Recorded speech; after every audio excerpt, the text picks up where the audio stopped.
ყავს მეგობარი, რომელსაც თითქოს ყველაფერი აქვს ცხოვრებაში, მაგრამ მაინც სულ ცუდად არის? მე მყავს ასეთი მეგობარი, მაგრამ მყავს კიდევ მეორე მეგობარი, რომელსაც თითქოს არ აქვს ყველაფერი ცხოვრებაში. არის 40 წელს გადაცილებული, არ ყავს ოჯახი, შვილები, რომელიც ძალიან უნდოდა, მაგრამ არის ყველაზე ბედნიერი, ლაღი, ხალისიანი ადამიანი, ვისაც კი ვიცნობ. აი, ჩემი პირადი გამოცდილებაც, როცა თითქოს მეგონა ყველაფერს მივახციე, მაშინ აღმოვაჩინე, რომ თავს სრულფასოვნად კარგად არ ვგრძნობდი. ასეა, რაც არ უნდა ხდებოდეს გარეთ, თუ შიგნით შენი ორგანიზმი არ აკეთებს დადებით ემოციებს, შენ თავს კარგად ვერ იგრძნობ.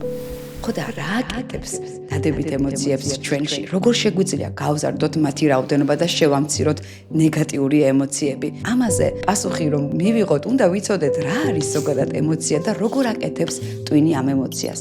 ამ კითხვაზე პასუხის გაცემა ძალიან ბევრ ნეირომეცნიერს უნდოდა აწლეულობის მანძილზე. მათ შორის ერთ-ერთ წამყვან ნეირომეცნიერს ემოციების დარგში ლიზა ფელდმან-ბარეტს, რომელმაც საერთოდ შეცვალა ჩვენი წარმოდგენა ემოციებზე თავისი აღმოჩენებით, ხო და დარჩი ბოლომდე, რომ გაიგო ის ახალი აღმოჩენები, რომლებიც დაგვეხმარება შევცვალოთ ჩვენი ემოციური ცხოვრება. მაგრამ მანამდე დავიწყოთ თავიდან.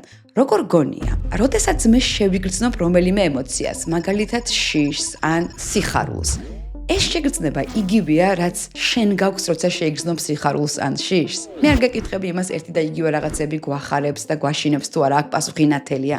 სხვადასხვა რაღაცების გვეშინია და სხვადასხვა რაღაცები გვიხარია. მაგრამ ჩემი შეგრძნება სიხარულის იგივეა, რაც შენი შეგრძნება სიხარულის, აი ეს სუბიექტური გამოცდილება და მეორე კითხვა. თუ ადამიანი არ თამაშობს და ბუნებრივად გამოხატავს თავის ემოციებს, მისი სახის გამომეტყველებით შესაძლებელია თუ არა დავადგინოთ რას გრძნობს ეს ადამიანი. ამ შეკითხვებზე პასუხი მეცნიერებს მრავალი წლის განმავლობაში ჰქონდათ კი შესაძლებელია.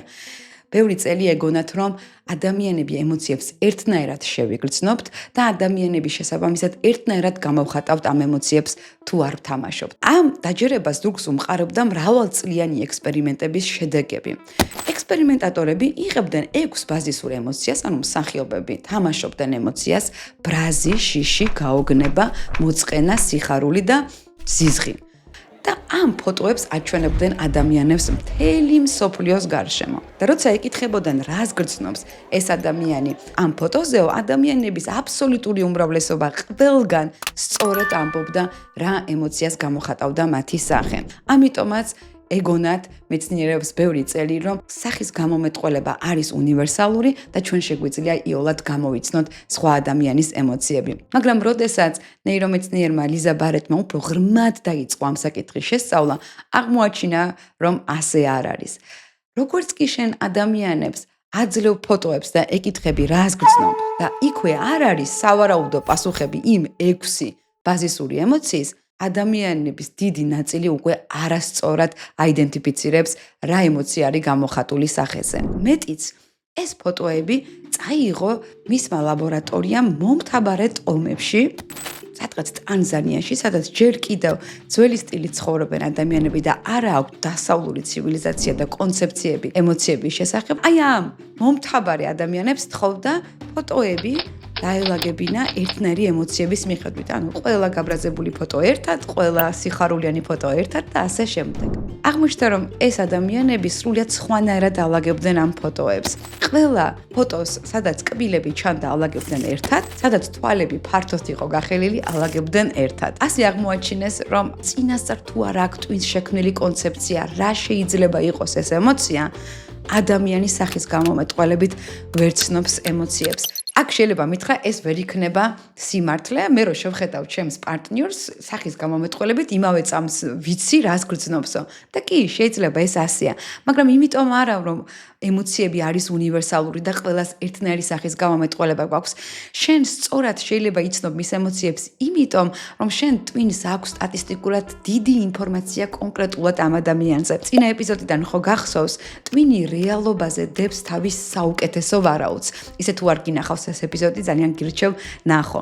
ანუ ის, რასაც აღვიქვავთ, რეალობა კი არ არის ჩვენი ტვინის სტატისტიკური ვარაუდი და რადგან შენ ძალიან ბევრ დროს ატარებ იმ შენახლებელ ადამიანთან, შენ ტვინს საკმარისად დიდი ინფორმაცია აქვს დაგროვილი, რომ სწორედ გამოიცნოს მისი სახის გამომეტყველება, რას შეიძლება ნიშნავდეს. მაგრამ თუ შენ იგივე სახის გამომეტყველებას დაინახავ სულ სხვა ადამიანში, შენმა ტვინმა შეიძლება ჩათვალოს, რომ ის ადამიანიც იგივეს გრძნობს, რასაც შენი ახლობელი ამ სახის გამომეტყველებისას და ამ დროს შეიძლება ძალიან ცდებოდეს. იმიტომ რომ ჩვენ ემოციებს გამოვხატავთ სხვადასხვანაირად.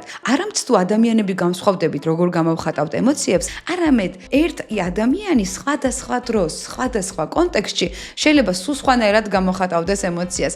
შეიძლება შიშისას თვალები გააფართოვო და შეიძლება თვალებზე ხელი აიფარო, მაგალითად მე ვიფარებ ხოლმე ხელს, როცა სწრაფად მიმავალ მანქანაში ვზივარ და მეშინია გზის ყურება, ხო? მაგრამ სხვა დროს შეიძლება გამიფართოვდეს თვალები. შეიძლება ბრაზის დროს შეჭმუხნო წარბები, დაიბღვირო, მაგრამ ასევე შეიძლება ისტერიულად იცინოდე. ამის ძალიან კარგი უტრირებული მაგალითია ჩემი ერთი ფსიქოლოგის გამოცდილება პაციენტთან, რომელსაც საკმაოდ დაზიანებული ფსიქიკა ჰქონდა, მუდმივად ზალადობდა ყველა ქალზე, რომელიც მის ცხოვრებაში იყო და სულ ხატავდა აგურის კედელს. თერაპიის დროს აღმოაჩინეს, რომ ბავშვობაში პატარა როცა იყო, ველოსიპედით დაეჯახა აგურის კედელს. ძალიან მძიმე შეჯახება იყო, ჩაიმცხრა სახის ძვლები, დასცვივდა კბილები და ზევით რომ აიხედა, დაინახა დედა, იყურებოდა და კვდებოდა სიცილით. ამ ბავშვის ტვინმა გადათარგმნა, რომ დედა ხალისობდა ბავშვის უბედურებით.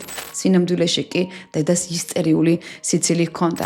აი ამ ერთმა არასწორმა გადათარგმნამ ბავშვის ფსიქიკა სამუდამოდ შეარყია. ეს რადიკალური მაგალითია, მაგრამ ძალიან ხშირად ხდება ის, რომ ჩვენ არასწორად ვთარგმნით სხვა ადამიანის ემოციებს. რამდენიმე კვირის წინ ჩემს ძალიან ახლო ადამიანს გარდაეცვალა შვილი. ეს ბავშვი ბევრი წელი იყო ძალიან ავად და დასაფლავების დღეს ყველანი ძალიან ნერვიულობდით, როგორ იქნებოდა ჩვენი მეგობარი, რომლის მთელი ცხოვრება იყო ამ ბავშვზე ზრუნვა.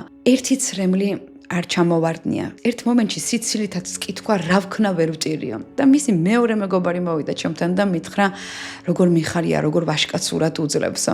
არადა ჩემთვის, ჩემი მეგობარი განიცდიდა ყველაზე მძიმე ემოციას, რაც კი შეიძლება ადამიანმა განიცადოს. ანუ როცა იმდენად გტკივა, რომ ვეღარც სტირი და ვეღარც ვერაფერი გეტყობა სახეზე. რომელი ემოცია იყო მართალი, მარტო ჩემმა მეგობარმა იცის. მაგრამ სიმართლე ის არის, რომ ორმა უახლოესმა ადამიანმა მისი სახის ეს გამომეტყველება სულ სხვადასხვანაირად გადავთარგმნეთ. ჩვენ ძალიან ხშირად ვცდებით, რას გრძნობენ სხვა ადამიანები. იმიტომ რომ ემოციები არ არის უნივერსალური და ემოციებს არ აქვს თავისი კონკრეტული ადგილი ტვინში, კონკრეტული დაკავშირებული სახის კუნთებით, რომ ზუსტად ვიცოდეთ, რას გრძნობს ადამიანი თავისი სახის გამომეტყველებით. კარგი, გავიგეთ, რომ სხვისი ემოციების გამოცნობა არ შეგვიძლია, მაგრამ ჩვენი საკუთარიც ხომ შეგვიძლია. როცა ბრაზობ, როცა მიხარია, ხომ ვიცი რას გრძნობ. მაგრამ ასეა კი. ძალიან ბევრი ადამიანი თურმე ვერ ანსხვავებს დეპრესიას შფოთისგან. ბევრისთვის ყველანაირი ბრაზი ერთნაირია, მაგრამ არსებობენ ადამიანები, რომლებიც ძალიან პატარა სხვაობასაც კი ამჩნევენ თავიანთ ემოციურ განწყობაში.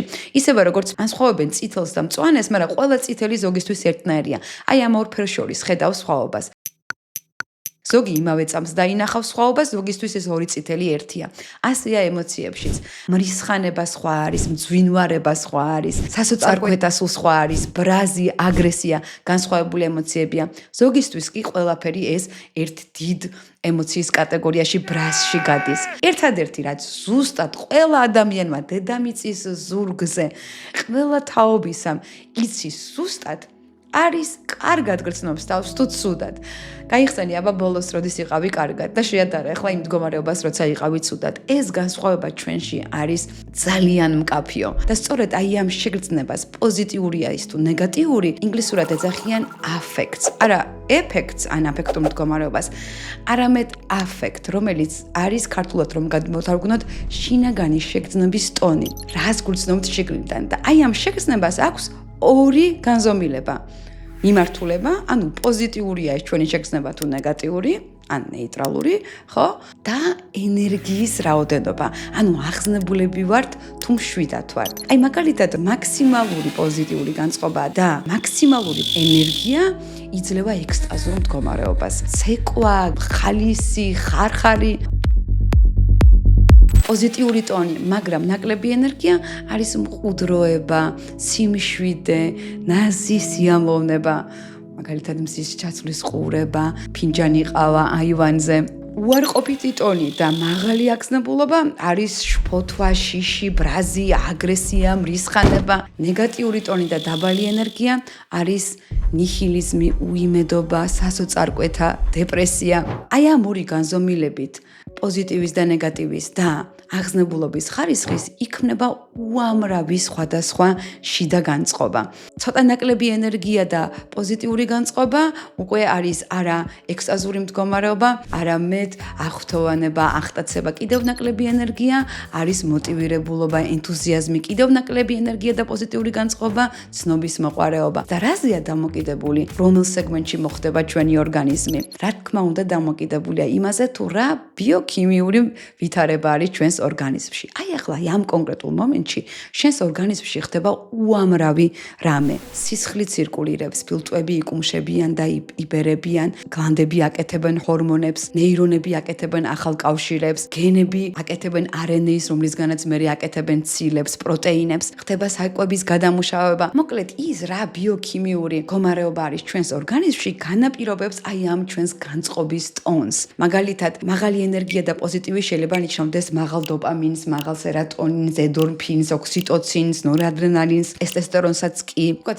ნეგატიური განწყობა და მაღალი ენერგია შეიძლება დაკავშირებული იყოს დაბალ სერატონინთან, მაღალ კორტიზოლთან, მაღალ ადრენალინთან. კი, სინამდვილეში გაცილებით უფრო ბევრი რამე ხდება ჩვენს ორგანიზმში, მაგრამ აი ეს განწყობის ტონი დამოკიდებულია იმაზე, თუ რა ბიოქიმიური ვითარებაა ჩვენს ორგანიზმში, რომელიც ძალიან სწრაფად იცვლება. და რის მიხედვით იცვლება? იმის და მიხედვით, თუ რა ჭირდება ორგანიზმს იმ კონკრეტულ დროს, იმ კონკრეტულ გარემოში. და რისთვის გვაქვს ეს განწყობა? იმისთვის, რომ ორგანიზმმა სიგნალი გამოგვიგზავნოს, მე რაღაცა მჭირდებაო. ამისი ყველაზე კარგი მაგალითია შიმშილის განცდა, რომელიც არ არის პოზიტიური განცდა დამეთანხმებით, ხო? ანუ ტვინი გვიგზავნის განცდას, რომ მე მაკლია საკვები, შენ შესაბამისად უნდა იმოქმედო და ორგანიზმს მიაწოდო საკვები. იგივე წყურულზე. მაგრამ როდის გვაწვის ამ სიგნალებს ჩვენი ორგანიზმი? მაშინ როცა საკვები დააკლდა? არა მაშინ როცა შენ უკვე რაღაცა გაკლია, მხოლოდ არამედ წინასწარ. მაგალითად, როდესაც შენ 4 საათში მოგშივდება, ეს არ ნიშნავს, რომ შენს ორგანიზმს ამ დროს არ აქვს საკვები. ეს ნიშნავს, რომ ტვინი გეუბნება, თუ ასე გააგრძელე, მე საკვები დამაკლდება. ანუ წინასწარ გაძლევს სიგნალს. იგივეა წყურულზეც.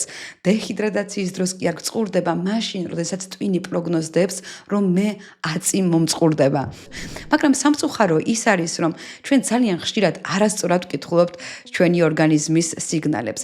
მაგალითად, შეიძლება შენ ენერგიის ნაკლებობას განიცდიდე და შენმა ტვინმა ეს გადათარგმნოს როგორც შიმშილი. ადგე, წახვიდე მაცივართან, გამოაღო და კიდე დამატებითი საკვები მიიღო. არა და ენერგიის ნაკლებობა იმიტომ ჰქონდა, რომ ცოტა ხნით ადრე ბევრი ნახშირწყალი მიიღე, სისხლში მაღალია გლუკოზის რაოდენობა, შენს ორგანიზმს დამატებითი ენერგია ჭირდება, რომ მეტი ინსულინი გააკეთოს, რომ დაშავლოს ეს შაქარი და იმის მაგივრად, რომ შენ დაისვენო და გაჩერდე, შენ კიდევ დამატებით ნახშირწყლებს აძლევ შენს ორგანიზმს. ჩვენ ძალიან ხშირად, ძალიან არასწორად ვთარგმნით ჩვენი სხეულის სიგნალებს, იმიტომ რომ მოდი ვაღიაროთ ჩვენთვის არავის უსწავლე ჩვენ სხეულზე დაკვირვება, ჩვენ ვიცით გარესამყაროზე დაკვირვება, მაგრამ საინტერესო ის არის, რომ ტვინი აი ამ ჩვენი ორგანიზმის შიდა მდგომარეობას თარგმნის იმის და მიხედვით რა გარემოში ვართ.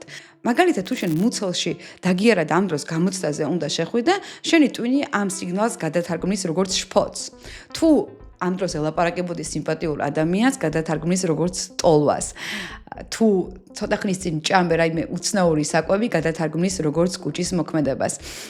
ანუ ტვინი ამ ჩვენს შიდა სიგნალებს თარგმნის იმის და მიხედვით, თუ რა გარემოშია ჩვენი ორგანიზმი. კიდევ უფრო კარგი მაგალითია, თავად ნეირომეცნიერი ლიზა ყვება, რომ ერთხელ დაპატიჟა ბიჭმა სადილზე, რომელიც საერთოდ არ მოწონდა. ამ სადილის დროს ლიზა მიგრძნო, რომ ლოყები აუწით და სხეულში შეახურა და გადაწყვიტა, რომ თურმე ეს ბიჭი ძალიანაც მოწონს და აქამდე არ იცოდა და დათანხმდა შემდეგ პაემაზე. სახლში რო დაბრუნდა, აღმოაჩინა, რომ მაღალი ტემპერატურა ჰქონდა და რაღაც საშინელი ვირუსი. იმიტომ, რომ მისი სხეული იყო შესაბამის გარემოში, უცხო ბიჭი, რომანტიკული ვახშამი ტვინმა შეხურების სიგნალი გადათარგმნა როგორც ტოლვა და არა როგორც ვირუსი. ჩვენ ძალიან ხშირად არასწორად ვთარგმნით ჩვენ სიგნალებს და ჩვენი კარგად ყოფნის საწინდარი სწორედ ის არის, რომ სწორედ გამოვიცნოთ რა უნდა ჩვენს ორგანიზმს. როცა ჩვენ ვიბადებით, ჩვენ არ შეგვიძლია ჩვენი სხეულის მოთხოვნილებების რეგულირება. ჩვენ სწორად უნდა გამოგვიცნონ ჩვენმა ამღზდელებმა. იმ მომენტში ჩვენ საკვები გვინდა, ძილი, დასუფთავება თუ ჩახუტება. და ითვლება, რომ იმის დამიხედვით, რამდენად კარგად იცნობდნენ ჩვენი მშობლები და ამღზდელები ჩვენს საჭიროებებს, ჩვენი ფსიქიკაც უფრო პოზიტიური და უფრო მყარი ხდება დასრულობაში. ასე ვართ ახლა ჩვენც. დღეს ჩვენმა მშობლებმა კი არა, ჩვენ უნდა გამოვუცნოთ ჩვენს ორგანიზმს რა ჭირდება. და თუ დასვენების ნაცვლად საკვებს ვაჭმევთ, თუ ძილის ნაცვლად უფრო მეტ ფილმს ვაყურებინებთ, ეს ნიშნავს, რომ ჩვენი ორგანიზმის სიგნალებს კარგად არ ვთარგმნით და ორგანიზმი მუდმივად რაღაცის დეფიციტშია და შესაბამისად ჩვენ უფრო ხშირად გვაქვს ნეგატიური ტონალობის ემოცია. და ემოცია რა არის? ემოცია უკვე არის აი ამ ჩვენი შინაგანი განწყობის, ჩვენი შიდა ტონის გადათარგმნა ჩვენთვის გასაგებ ენაზე. შენ არ იცი შენი კორტიზოლის რაოდენობა ორგანიზმში, მაგრამ იცი როგორია განცდა როცა შფოთავ. არ იცი რამდენია ოქსიტოცინი შენს ორგანიზმში, მაგრამ ძალიან კარგად იცი როგორია ჩახუტების შეგრძნება. არ იცი რამდენი დოპამინი გაქვს, მაგრამ იცი როდის ხარ მოტივირებული და ფოკუსირებული. ანუ ჩვენი ეს ბიოქიმიური მდგომარეობები ორგანიზმში, რომელიც გვამზადებს მომდევნო მომენტისთვის ცხოვრებაში, ჩვენს ტვინში ითარგმნება როგორც ემოცია. და რაც უფრო კარგად შეგვიძლია განმასხვავოთ რას გვცნობთ, მით უფრო მეტი შანსი გვაქვს კარგად გამოვუცნოთ ორგანიზმს რა ჭირდება. და აღმოჩნდა, რომ თუ რომელიმე ემოცია შენმა ტვინმა არ იცის, ანუ არ იცის სიტყვა ამ ემოციის, შენ ამ კონკრეტულ ემოციას ვერ შეიგრძნობ. რა თქმა უნდა, შეიგრძნობ რაღაცა ახლოს, მაგრამ როგორც კი შენმა ტვინმა იცის ემოციის სახელი, ის გაცილებით უფრო ადვილად და სწრაფად გიდებს ვარაუდს რა ხდება შენს ორგანიზმში. აი, ჩემი მეგობარი ცხოვრობს 3 სართულით ქვევით და ეს არის ჩემთვის უსაყვარლესი ადამიანი, რომელიც თავს ყოველთვის მაგრძნობინებს არაჩვეულებრივად მიღებულად და კომფორტულად. მასთან როცა ჩავდიოდი, ხოლმე სულ მქონდა რაღაც განცდა, რომ რაღაც სასიამოვნოს გულწნობ და სულ ესე ვამბობდი, მე რა კარგად ვარ ამ სახლში. ოღონდ არ ვიცოდი რა იყო ეს ემოცია. როდესაც ემოციების შესწავლა დავიწყე, აღმოვაჩინე, რომ ჰოლანდიელებს აქვთ კონკრეტული სიტყვა. Gezellig. Balance? Come on then, what does that mean? Well, I don't know, gezellig. There is no direct English translation, I think. თურმე ნიშნავს სიამოვნებას, რომელსაც იღებ, როცა ხარ ადამიანთან, რომელსაც ენდობი და ხარ იმ გარემოში, სადაც ხარ მყუთროდ, დაცულად და კომფორტულად. და ახლა როცა ჩავდივარ ჩემ მეგობართან, იმავე წამს ვიცი რას გრძნობ. What's that mean? Exactly. მაგალითად, იაპონელებს აქვთ კონკრეტული სიტყვა, რომელიც გამოხატავს ემოციას, რომელიც გეუფლება მაშინ, როდესაც ცუდი ვარცხნილობა გაგიკეთეს. ყველამ კარგად ვიცით, რომ ეს ცუდად ყოფნა არ გავს სხვა ცუდად ყოფნას, მაგალითად, როცა გაგაკრიტიკეს. იაპონელებს პირდაპირ აქვთ ამ ემოციის სიტყვა და იმ კულტურაში რო გაზრდილიყავი, შენ იმავე წამს გეცოდინებოდა რას გრძნობ, როცა გამოდიხარ სალონიდან ცუდი ვარცხნილობით. მაგალითად, გერმანელებს აქვთ სიტყვა Schadenfreude, რომელიც ნიშნავს სიამოვნებას, რომელიც მიიღე იმის გამო, რომ სხვას უსიამოვნო რამე შეემთხვა. ძალიან ბევრ ადამიანს განუცდია ეს შეგრძნება. მაგალითად, სამსახურში თუ ვიღაც ცუდად გექცეოდა და ის სამსახურიდან გაუშვეს, შენ იგრძნობ აი ამ ფარულ სიამოვნებას, მაგრამ არ იცი ამ ემოციის სახელი, იმიტომ რომ ჩვენს ენაში არც ინგლისურში არსებობს შესატყვისი ამ ემოციის. აი გერმანელებს აქვთ. და რომ გცოდნოდა ეს სიტყვა, ამ ემოციას გაცილებით ნაკლები სირცხვილის და მიუღებლობის განცდა დაჰყვებოდა. კი, ჩვენ ხანდახან გვსიამოვნებს ხოლმე სხვისი წარუმატებლობა, როგორი კარგი ადამიანებიც არ უნდა ვიყოთ. მეტიც არსებობს მომთაბარე ტომებში ესეთი სიტყვა, რომელიც გამოხატავს იმ ემოციას, რომელსაც გრძნობენ ტომის წევრები, როდესაც ერთად თავს ესხმიან ტულბანაკს ან ნადირობენ. ძალიან ბევრი ჯარისკაცი სესიაზე ყვება ხოლმე აი ამ სიამოვნების შეგრძნებას ტრის მოკulis დროს და ამ ემოციას ახლავს ხოლმე ძალიან დიდი სირცხვილის განცდა. ეს არ ნიშნავს, რომ ეს ადამიანები კლამენ სიამოვნებისთვის, არა, იმ დროს, როდესაც ჯგუფურად ხდება თავდაცვა და მტრის განადგურება, ორგანიზმში ისეთი ბიოქიმიური პროცესები მიდის, რომ იძლევა პოზიტიურ შეგრძნებას. აი ეს სიტყვა რო ცოდნოდათ ჯარისკაცებს გაცილებით ნაკლები სირცხვილის განცდა ექნებოდათ აი ამ შეგრძნების დროს. არსებობს კიდევ ისეთი განცდები, რომლებსაც სახელები საერთოდ არ გვაქვს. აი მაგალითად ჩიპს რო ჭამ და ჩაყოფ ხელს და აღარ არის. რამდენი ემოციის და განწყობის კომბინაცია. კიდევ ძალიან კიდდა. თანამასობაში მოდის დანაშაული შეგრძნება, რომ ამდენი ჭამე. თან რაღაც ნეგატიური შეგრძნებაა სხეულში, იმიტომ რომ ბევრი ენერგია ჭირდება ორგანიზმს გადაამუშავოს. ასეთი ცუდი საკვები და თან შენ კიდევ გინდა ახალი ჩიპსი, რომ გადაფარო ეს შენი ნეგატიური ემოცია. აი რომ იყოს რამე სახელი, მაგალითად უჩიფსობობა. შენ გეცოდინებოდა რას გრძნობ და მიხვდებოდი რომ ახალი ჩიპსი კი არ გჭირდება, შენ ამ დროს განიცდი ნეგატიურ მდგომარეობას, იმიტომ რომ შენ სხეულს ქონდა ზედმეტი დატვირთვა. არსებობს კიდევ ასეთი ნეგატიური ემოცია, როცა ძალიან საინტერესო ვიდეოს უყურებ და უცებ გეუბნებიან, რომ გამოიწერე არხი და მოიწონე ეს ვიდეო. მაგალითად მე ძალიან არ მიყვარს და ამას კიდევ ემატება ის ნეგატიური ემოცია, რომ იგივეს თქმა მეც მიწევს ყველა ვიდეოში, იმიტომ რომ არ ვთქვა არხის განვითარებას, ეს აშკარად ხელს უშლის და თან უნდა ვთქვა და თან მე თვითონ ძალიან არ მიყვარს, როცა ამას მეუნებიან. ამიტომ თქვენ გადაწყვიტეთ, გამოიწერთ ამ არხს და მოიწონებთ ამ ვიდეოს თუ არა.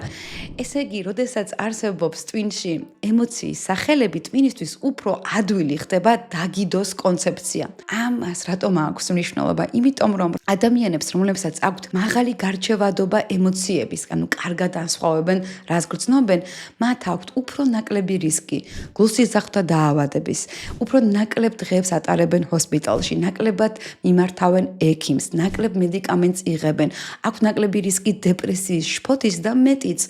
უფრო წარმატებულები არიან თავიანთ კარიერაში, იმიტომ რომ დადგენილია ემოციური ინტელექტი ორჯერ უფრო მნიშვნელოვანია, ვიდრე შენი კოგნიტური უნარები და გამოცდილება ან ცოდნა.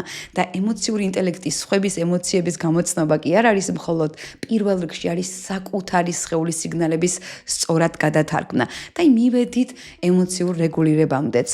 ემოციური რეგულირება ძალიან ბევრ ადამიანს გონია, რომ არის საკუთარი ემოციების შეკავება. ანუ არ შეგრძნება და აღმოჩნდა რომ რაც უფრო მეტად აკავებ ემოციებს, შენი ტვინი უფრო მეტად აკეთებს ნეგატიურ ემოციას. კვლევები აჩვენებს, რომ ადამიანები, რომლებიც იკავებენ ემოციებს, უფრო ნაკლებ ცხოვრობენ, უფრო მაღალი აქვთ რისკი კარდიოდაავადებების და უფრო მაღალი აქვთ რისკი სუიციდის და დეპრესიის. ემოციის შეკავება არ არის რეგულირება. ემოციის რეგულირება არის სწორად გამოცნობა ჩვენი სხეულის სიგნალების. და რაც უფრო კარგად გრძნობ საკუთარ თავს, მით უფრო სწორად გეგმავ შენს მომდევნო ქმედებებს. აი, ძალიან კარგი მაგალითი არის ნავახუსები. როდესაც იმდენად დარღვეულია ჩვენი ნივთიერებები სხეულში, წყალი გვაკლია, ვიტამინები გვაკლია და თავარი შეგრძნება, რომლითაც უამრავი ადამიანი ღვიძებს, არის სირცხვილის განცდა. არადა ორგანიზმს ჭირდება მეტი წყალი, მეტი ვიტამინები და არა ყველასთან დარეკვა და ბოდიშების მოხდა იმის გამო, რომ გუშინ რაღაც არასწორად გააკეთა. ესე იგი, სწორად გადათარგმნა ჩვენი სხეულის სიგნალების არის ძალიან მნიშვნელოვანი. მაგრამ რატო არის მოწყობილი ტვინი ასე, რომ ჩვენ საერთოდ არ ვიცით ჩვენი შინაგანი სიგნალების სწორად გადათარგმნა, მაგრამ გადასარევად ვიცით, რას ვხედავთ გარეთ. აი ახლა რომ მკითხო, რას გრძნობ, სად გრძნობ, რა აკლია შენს ორგანიზმს, დიდი ალბათობით ვერ ვიმპასუხებ. მაგრამ რო გკითხო შენი სამსახურის პროექტზე, ან შენი მეგობრის პირად ცხოვრებაზე, გაცილებით იოლად შეძლებ მომიყვე რა ხდება. იმიტომ რომ ჩვენი ტვინი არ განვითარებულა იმისთვის, რომ დააკვირდეს ჩვენს სხეულს. მუდმივად ტვინის ამოცანა იყო სწორედ გამოიცნო გარე სიგნალები. რატომ? იმიტომ რომ რაღაც კალციუმის ნაკლებობა ორგანიზმში იმავე წამს არ მოკლავდა, მაგრამ რომ ვერ შეგემჩნია შხამიანი ქვეწარმავალი, შენი სიცოცხლე იმავე წამს საფრთხეში იყო. ესე იგი ჩვენი გადარჩენის რეჟიმია მუდმივად ვაკვირდებოდეთ გარე სამყაროს და სამწუხაროდ იმ ცივილიზაციებშიც კი, როცა გადარჩენა არ არის ასეთი რთული, დღევანდელ დღეს ჩვენი ტვინი ისევ ამ გადარჩენის რეჟიმში ოპერირებს და გადარჩენის რეჟიმს და ბედნიერებას საერთო არაფერი აქვს. თუ გვინდა რომ ჩვენ მეტი პოზიტიური ემოცია ვიგრძნოთ, ჩვენ უნდა ვაკვირდებოდეთ ჩვენს შიდა სიგნალებსაც. მაგრამ რა თქმა უნდა, აქაც ბალანსში არის პასუხი.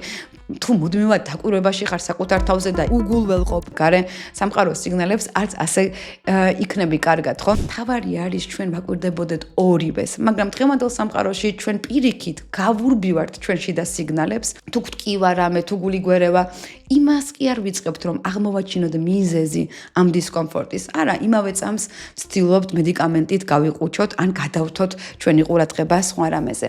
საქმე იმაშია, რომ twins თურმე არ შეუძლია ორი დავალების ერთდროულად კეთება. ჩვენ კი გვაქვს ილუზია, რომ შეგვიძლია ბევრი საქმის ერთად კეთება, multitasking-ი, ხო?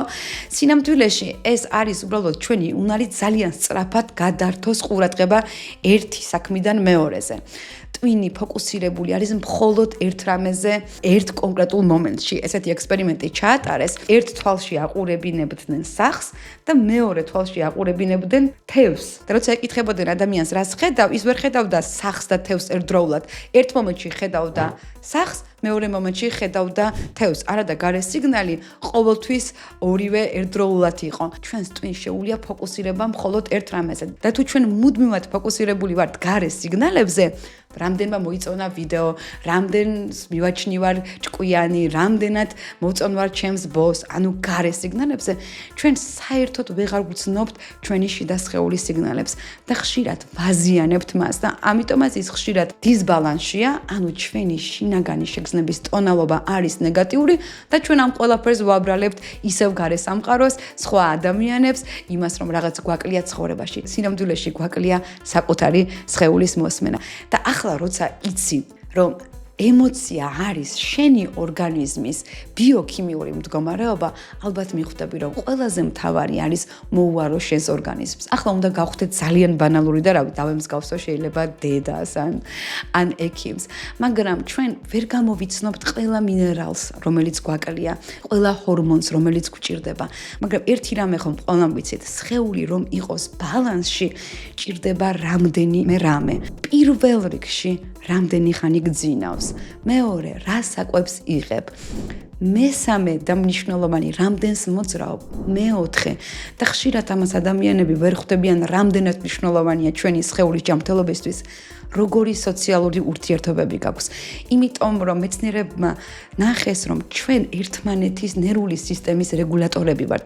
როგორც ამღზდელები არიან ბავშვობაში ჩვენი რეგულატორები, ჩვენი მეგობრებისთვის, ჩვენი პარტნიორებისთვის, ჩვენ გარშემო მყოფი ადამიანებისთვის ვართ რეგულატორი ნერვული სისტემის. და როგორ უნდა ვაკეთოთ ეს? ანუ რა ჭამოთ, როგორ გვეძინოს, როგორ ვიურთიერთოთ, ამაზე მოგიყვები შემდეგ ეპიზოდებში სათითაოდ, იმიტომ რომ ძალიან საინტერესო თემებია და თითოეული იმსახურებს დიდ ეპიზოდს. სანამ და გეტყვის შემდეგ სპინამდე, ერთ რამეს გთხოვ.